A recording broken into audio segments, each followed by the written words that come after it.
नमस्कार दोस्तों, कैसे हो आप लोग। और सॉरी आज थोड़ा लेट हो गया वीडियो रिकॉर्डिंग में, लेकिन हाँ, मार्केट आके अच्छी खासी रिकवरी आई। ऑलमोस्ट 200 पॉइंट की निफ्टी की, और कह सकते हैं ना कि भारी गिरावट के बाद लास्ट से एक थोड़ी रिलीफ रिली आई। और जो हम सब बोलते हैं ना कि पहले दिन जब स्टार्ट होता है महीने का, तब आगे रिटेल इन्वेस्टर काफ़ी इन्वेस्ट करते हैं। तो आज भी ऐसा ही लग रहा था कि कितने टाइम से महीनों में ट्रेंड के first week of every month normally वो अच्छा जाता है।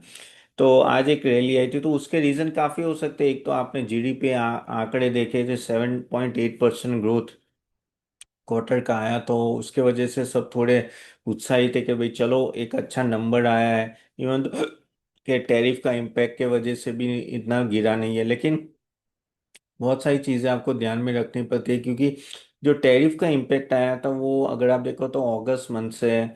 और उससे पहले काफी माल काफी एक्सपोर्टर ने ऑलरेडी भेज दिया था, तो वो कहते हैं ना उसका इम्पैक्ट आप जीडीपी ग्रोथ में देख सकते हो। लेकिन नेक्स्ट क्वार्टर का खास देखना कि क्या नेक्स्ट क्वार्टर में सेम टाइप का आता है कि नहीं आता है रिजल्ट। जीडीपी का आंकड़े सही ऐसे आते कि नहीं, क्योंकि नेक्स्ट मंथ से ना तभी ये थोड़े इश्यूज चालू हो सकते हैं। क्योंकि ओवर द टाइम यहाँ अगर आप मार्केट की बात करें तो ना जैसे जैसे ये 50% टैरिफ लगा है, तो ऑफ कोर्स नेक्स्ट मंथ से तो उसमें इम्पैक्ट बड़ा आने ही वाला है। लेकिन कितना बड़ा आएगा वो खास करके अपने को देखना है, कितने लेवल से ये सब स्टॉक्स में इम्पैक्ट आएगा, स्टॉक से इम्पैक्ट प्लस जीडीपी में इम्पैक्ट आएगा। लेकिन नेक्स्ट मंथ से अगर आप देखो तो कहते हैं ना कि अक्टूबर मंथ में तो दिवाली सीजन है, और तब तक जीएसटी रेट कट हो गया होगा, तो उसका बेनिफिट भी फ्लो होना होगा। तो वो कहीं ना कहीं सेट ऑफ भी करेगा। लेकिन काफी एनालिस्ट मानते हैं, या अगर आप इकोनॉमिस्ट की बात कर ले तो सब लोग मानते हैं कि भाई ये तो भी 6.5% के आसपास से जीडीपी रहेगा। क्योंकि ये जो डिफ्लेक्टर फिगर होता है ना, कि जो नेट इन्फ्लेशन जो होता है, एक होता है नॉमिनल जीडीपी, एक होता है रियल जीडीपी। नॉमिनल जीडीपी से आप इन्फ्लेशन का इम्पैक्ट निकालते हो जो, तो रियल जीडीपी आता है, तो वो बहुत कम था। तो 8.8% अगर आप देखो तो नॉमिनल जीडीपी था, और अभी का जो डेटा है वो 7.8% है। लेकिन बहुत ही कम इन्फ्लेशन में ये सब हो रहा है। लेकिन हम जब बोलते हैं कि भाई इतना कम इन्फ्लेशन है तो आरबीआई रेट कट क्यों नहीं करे, लेकिन आरबीआई का कहना है कि भाई भाई इन्फ्लेशन कहीं ना कहीं उनको ज्यादा लगा है, इसलिए वो रेट कट नहीं कर रहे। और उनको लग रहा है कि आगे जाके होगा, क्योंकि यूएस में भी इन्फ्लेशन बढ़ेगा। इवन तो पोवेल ने तो कह सकते हैं कि सितंबर मंथ में 0.25 बेसिस पॉइंट कट का बोल दिया है। लेकिन देखना भाई इम्पैक्ट कैसे रहेगा। दूसरे एक बड़े फिगर्स आए आज, तो वो थे ऑटो इंडस्ट्री के पहला महीना पहला दिन था सितंबर का, तो बहुत ही अच्छे नंबर्स आए। आप देखो तो खास करके अगर आप देखो टू व्हीलर्स में टीवीएस, हीरो होंडा, ओला, तो देखो आप 50% बढ़ गया, 40 रुपए से आज 60 रुपीज पहुंच गया। अच्छे खासे 15% की मूवमेंट आई है। उसमें भी थोड़ा डिटेल में बात करेंगे। बाकी सब अगर आप पैसेंजर व्हीकल्स की बात करो तो एमएनएम में बहुत अच्छी आपने तेजी देखी, मारुति के नंबर ठीक थे, बजाज ऑटो के नंबर ठीक थे। बहुत अच्छे अच्छे नंबर्स आए। इवन आप ट्रैक्टर्स में भी बहुत अच्छा ग्रोथ देख पा रहे हो। तो उस तरह से जो टू व्हीलर फोर व्हीलर उन सबके नंबर्स आए तो वो अच्छा है। तो ये फेस्टिवल सीजन से पहले ही नंबर अच्छा है। तो और ये अगर आप मुझे चैनल में फॉलो कर रहे हो तो काफ़ी टाइम से मैं भी बोल रहा हूँ कि ये सभी स्टॉक्स टू व्हीलर्स में मैं भी काफ़ी नो एक्चुअली बुलिश था, और काफ़ी हद तक टीवीएस मोटर, हीरो होंडा, उन सब की मैं बातें किया करता था। अगर आप मुझे टीवी में भी फॉलो करते होंगे तो, क्योंकि दिख ही रहा था कि आगे जाके ये जो अच्छे मानसून का इम्पैक्ट आएगा एंड ऑल दैट। अभी तो बात ऐसी है कि बारिश थोड़ी ज़्यादा हो जाएगी तो उसका भी नेगेटिव इम्पैक्ट भी आ सकता है। लेकिन देखते हैं। लेकिन आई थिंक जीएसटी कट के वजह से इन सब स्टॉक्स में फायदा होगा, और ईवी की अच्छा खासी सेल्स बढ़ी है इस बार। तो आप देखो एथर मोटर्स भी बहुत अच्छा बढ़ा, एथर एनर्जी सॉरी, जो ओला का कॉम्पिटिटर है जो पूरा ईवी बनाता है, ओला भी बहुत 40 से अभी 60 आ गया। क्योंकि उनकी जो कमेंट्री आई है कि हम लोग आगे जाके प्रॉफिट मेकिंग करेंगे, और वो कहना टेस्ला के मॉडल की तरह जा रहा है कि उनके बैटरीज खुद की बैटरीज होगी एंड बहुत कुछ। लेकिन वो ये कि 155 का वो 40 रुपए पे गया था। अभी अगर आप बात करो तो लास्ट मंथ का जो मैंने डेटा देखा था, तो एथर एनर्जी ने ज़्यादा सेल किया था कंपेयर टू ओला ने, ओला के सामने। तो डेटा अभी इतना सपोर्ट नहीं करे, लेकिन एक बुलिशनेस आया है। वैल्यूएशन पॉइंट से वो काफी नीचे चला गया था, इसलिए कह सकते हैं कि पुल बैक रैली आई है। लेकिन क्या आपको लेना चाहिए, that is the main question. तो आपको ये देखना है कि आपको कहाँ ज़्यादा कह सकते हैं ना कि कंसिस्टेंसी दिख रही है। अगर आप टीवीएस मोटर की बात करो तो ये स्टॉक अगर आप देखो कहाँ से कहाँ पहुंच गया है ना, ऑलमोस्ट पिछले 5 साल में ये 10 गुना स्टॉक हो गया है। जबरदस्त। अगर 5 साल का भी मैं CAGR गिनूँ तो 50% का CAGR है। उस तरह से वो ग्रो किया है। 3 साल का भी 50% है। और क्योंकि कंसिस्टेंटली उस तरह का वो रिजल्ट दे रहा है and all that. Hero Honda देख लो, अगर कोई यहाँ रिकमेंडेशंस नहीं, हीरो होंडा ने भी काफी हद तक रिकवरी की है। बहुत ही अच्छी रिकवरी की, इवन M&M में भी अच्छी रिकवरी आई है। तो देख लो यार कि कंसिस्टेंसी देख रही है। अगर ओला में जाना है तो आप थोड़ा रिस्क ले रहे हो, वो भी देखना है। लेकिन हाँ, वैल्यूएशन उसके अपफ्रंट है तो थोड़ा मुंह ऊपर हो सकता है। लेकिन आपको क्वार्टर टू क्वार्टर उसका रिजल्ट रिव्यू करना है, क्योंकि जो भावेश जो है अग्रवाल, आई थिंक अग्रवाल ही है ना, वो उनकी कमेंट्री कंसिस्टेंट नहीं होती। वो बोलते 5,000 स्टोर उन्होंने कह सकते हैं ना कि सर्विस सेंटर ओपन कर, लेकिन सर्विस में बहुत प्रॉब्लम हुई है, बहुत सारे बैकलॉग, काफी सारे इश्यूज भी हुए थे। इसके वजह से स्टॉक इतना गिरा था। तो स्टिल आई फील कि 1-2 क्वार्टर देखिए और फिर आपको डिसीजन लेना चाहिए, क्योंकि ये एक अच्छा खासा डेड कैट बाउंस जैसा एक अच्छा खासा आया है। मैं तो मानता हूँ कि थोड़ा कंसिस्टेंसी पे जाओ तो बेटर है। कभी कभी ऐसा ना हो कि फंसने के वाले आ जाए। तो भी बहुत ही अच्छा रिकवर किया। अगर किसी के पास है तो ऑफकोर्स स्टॉप लॉस के साथ रखना चाहिए, क्योंकि नो अच्छे खासे प्रॉफिट में आप देखो तो बड़े नो आप लोग होंगे अगर आपने नीचे के लेवल पे लिया तो। ऑलरेडी ये स्टॉक बहुत ही डाउन है। दूसरा एक स्टॉक जो बहुत डाउन है वो बजाज ऑटो, अभी भी 30% डाउन है। तो वो भी अच्छा, उसके भी नंबर्स अगर आप देखो ना तो अच्छे ही नंबर्स आए थे। ऐसा नहीं था, प्रॉब्लम नहीं था, उसके भी रिजल्ट अच्छा ही था। इसलिए आज आप देखो कि एक अच्छा खासा बाउंस बैक भी आया। और उसका एक प्रॉब्लम था कि राजीव बजाज ने लास्ट टाइम बोला था कि अगर रेयर अर्थ मटेरियल में थोड़ा प्रॉब्लम्स होगा तो इनमें डायरेक्टली नो आगे जाके ईवी की सेल्स में प्रॉब्लम हो सकता है। तो वहाँ हमने वो देखा था। लेकिन मुझे मोटा मोटी अगर आप देखो ना तो ऑटोमोबाइल्स के डेटा काफ़ी अच्छे लग रहे हैं फेस्टिवल सीजन। तो वो आप थोड़ा ध्यान में लेके चलिए। अगर फेस्टिवल सीजन में ये अच्छा रहता है तो ऑटो कंपोनेंट्स को भी एक तरह से फायदा हो सकता है। और अगर आप देखो ऑटो डेटा भी ना काफी टाइम के बाद वापिस ये सब स्टॉक्स चलने भी लगे हैं। सो इस तरह से अगर आप देखेंगे तो बेटर रहेगा। इवन एथर एनर्जी की मैं बात करूँ तो एथर एनर्जी भी अगर आप देखो कि आईपीओ के बाद ये स्टॉक जबरदस्त भागा है। अगर आईपीओ देखो 300 पे था, आज 480 हो गया है। तो ऑलमोस्ट 60% का तो ऑलमोस्ट ये मूवमेंट आ भी गया है। और नो अच्छा था। और इसमें हीरो होंडा का भी है लेकिन स्टेक है। अब ये अभी भी लॉस मेकिंग है, ऐसा नहीं कि प्रॉफिटेबल है। लेकिन क्या होता है कि जब एक रैली आती है ना तो ये सभी स्टॉक्स भागने लगते हैं। तो वो ही चीज़ है। तो ये चीज़ थोड़ा आपको ध्यान में रखना है कि किस तरह के स्टॉक्स भाग, क्योंकि ऐसा नहीं कि, और यहाँ इस मार्केट में वही है कि valuation plays a very very big role. अभी क्या हो रहा है कि सबको ऐसा लग रहा है कि ईवी का जो माहौल आ रहा है आगे जाके जिस तरह से सेल होगा, आई थिंक ये सब भी स्टॉक्स अच्छा खासा परफॉर्म करेंगे। इसलिए आप ये तरह से रैली देख रहे हैं।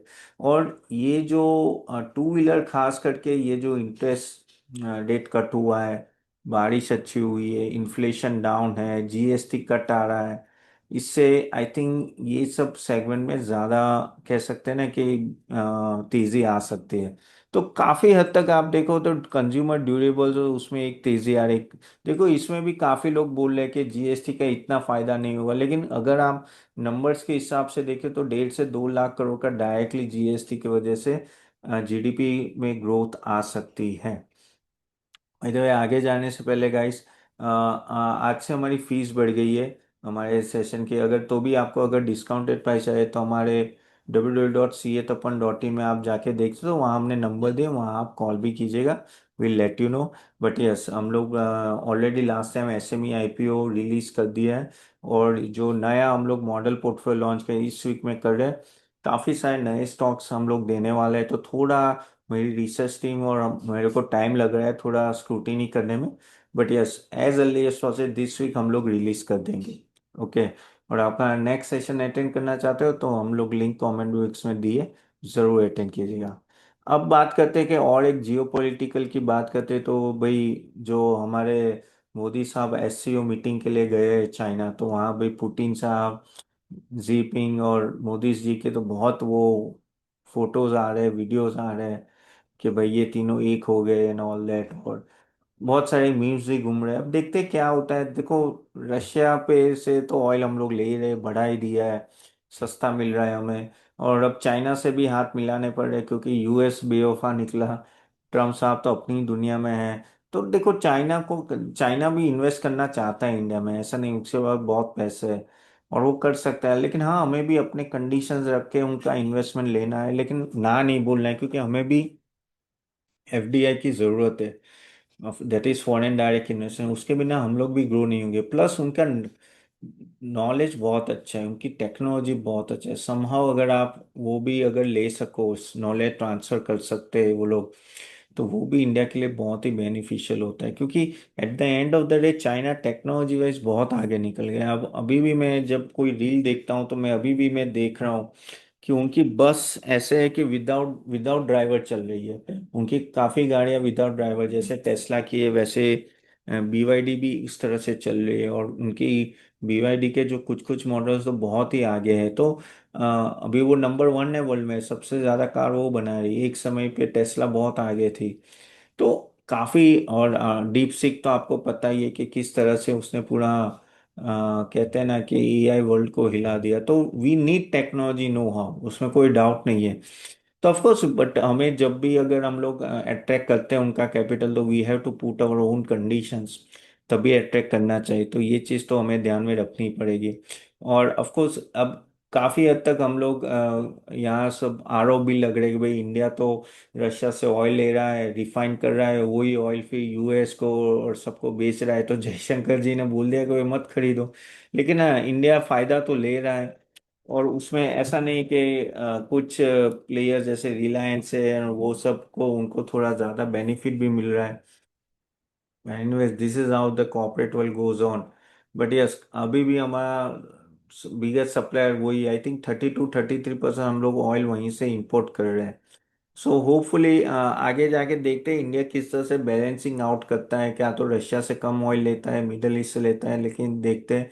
इतना जल्दी इतना इजी भी नहीं होता ऑयल एक कंट्री से दूसरे कंट्री में शिफ्ट होना। क्योंकि क्या होता है कि जो आपकी रिफाइनरीज होते हैं ना, वो भी एकस्टम हो जाती है और अकॉर्डिंगली आपको रिफाइनरी में भी चेंज करने पड़ता है। क्योंकि क्रूड ऑयल के जो वो कहते हैं ना कि कंपोनेंट्स होते हैं, या जिस तरह से वो रिफाइन होता है, उसके वो हर एक मिडल ईस्ट का क्रूड अलग होता है, रशिया का अलग होता है, यूएस का अलग होता है, यूएस का शेल ऑयल होता है। तो सबका अलग अलग होता है। तो ये चीज थोड़ा ध्यान में रखना पड़ता है। और जैसे मैंने बोला गाइस, Q1 जीडीपी तो अच्छा था, लेकिन आगे जाके किस तरह से वो रहेगा वो देखना है। प्राइवेट कंजम्पशन काफी स्ट्रांग रहा है, और खास करके सर्विसेज, टूरिज्म, ट्रैवलिंग, उसमें काफी हद तक जंप आया है। तो वो एक आप देखना, काफी सारे आप देखो ना कि टूरिज्म और ट्रैवल एंड उनमें स्टॉक्स में काफी जंप आए थे। सस्टेनेबिलिटी देखनी पड़ेगी नेक्स्ट 2 क्वार्टर में कैसी रहती है। होपफुली जीएसटी कट का बेनिफिट फ्लो होगा। And at the end of the day किस तरह से रूपी वीक रहेगा वो भी बहुत इंपॉर्टेंट है। क्योंकि जिस तरह से जीएसटी का स्ट्रक्चर आ रहा है, और हमें एक तरह से एक्सपोर्ट को भी पुश करना पड़ेगा ना, क्योंकि एक्सपोर्ट ऑलरेडी इम्पेक्ट होगा। तो वीक रूपी रखना अपने लिए बेटर रहेगा। और बहुत सारे ट्रैवलिंग स्टॉक्स है, जैसे ये कहते हैं ना कि अपने Yatra, ease my trip and all that no, बहुत ही नीचे गिरे हुए थे। वो काफी हद तक आज सब के ना स्टॉक्स बहुत बढ़े थे। तो नो, तो ये सब स्टॉक कुछ तो लेके नहीं, इस ट्रिप प्लानर्स और वो सब तो ऑलमोस्ट पेनी स्टॉक हो गए, क्योंकि उसमें मैनेजमेंट का इशू है। लेकिन हाँ, खास करके इंडिगो एंड ऑल दैट, अगर उसमें अगर आप देखो तो वो एक ऐसा स्टॉक है कि काफी हद तक नो लोगों को फायदा भी दिया है और नो उस तरह से परफॉर्म भी किया हुआ है। लेकिन आप लोगों के इन सब को, इवन होटल्स को भी ध्यान में रखिए, क्योंकि आगे जाके लग रहा है कि होटल्स भी अच्छा खासा ग्रो कर सकते हैं।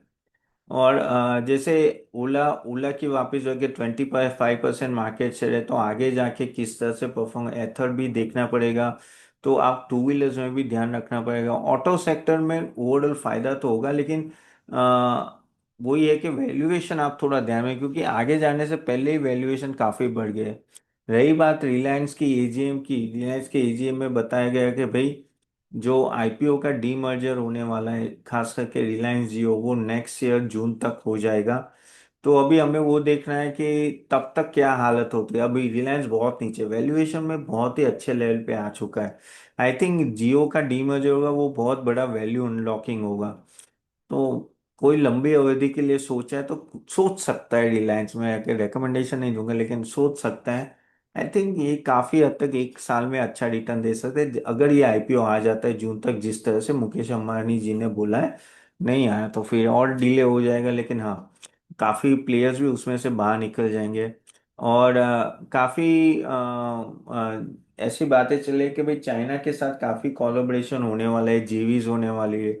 तो उसमें नो जो वही रिलेटेड स्टॉक्स है जैसे डिक्सन टेक, सोना, बीएलडब्ल्यू, टाटा मोटर्स, और ना उन सब में थोड़ा बेनिफिट बढ़ेगा।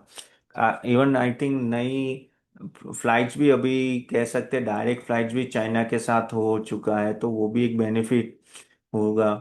प्लस अगर आप देखो तो जीएसटी कट के वजह से सीमेंट इंडस्ट्री को भी एक अच्छा खासा फायदा हो सकता है, क्योंकि ये जो जीएसटी कट आए ना वो एक बड़े कट आने की वजह से ना आपके कैसे हाउसिंग सेक्टर के प्राइसिंग में भी फर्क पड़ जाता है।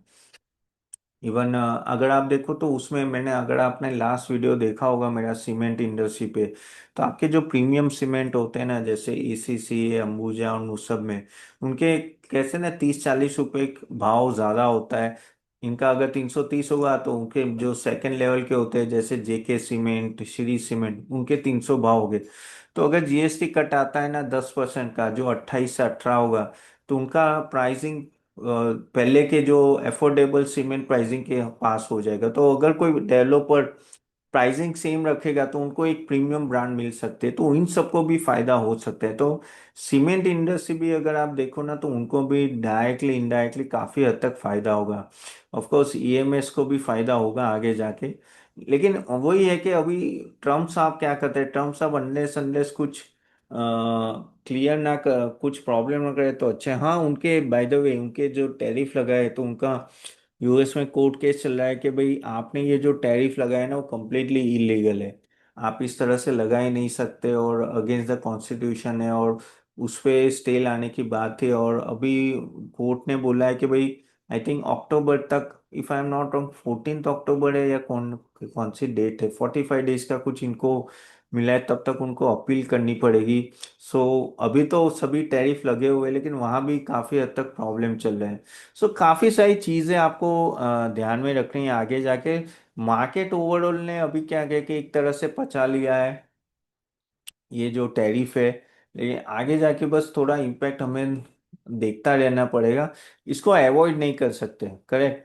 तो वो चीज़ है, अर्निंग आउटलुक भी आगे जाके होपफुली ये क्वार्टर जो सितंबर टू दिसंबर, तो मुझे नहीं लग रहा है इतना इम्पैक्ट आए, फर्क पड़ेगा, क्योंकि जो सितंबर सॉरी अक्टूबर फर्स्ट वीक में जो रिजल्ट आना चालू होगा वो जुलाई टू सितंबर का होगा, तो वो इतना अच्छा रहा नहीं है।